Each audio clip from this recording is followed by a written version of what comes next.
Cannabis. Cannabis has been used for thousands of years, with its first known use traced back to around 2800 BCE in ancient China for medicinal and ritual purposes. Modern scientific exploration began in 1964 when Dr. Raphael McCullum identified and isolated THC, the primary psychoactive compound in cannabis. The effects and uses are the following.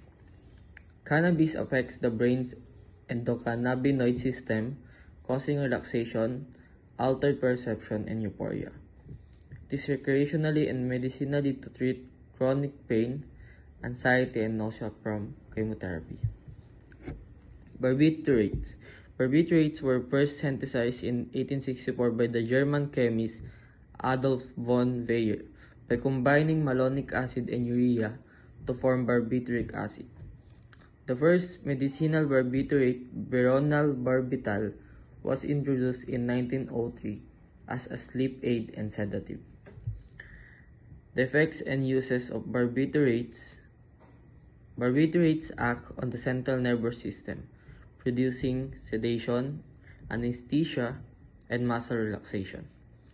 Historically, they were used for anxiety, sleep disorders, and epilepsy.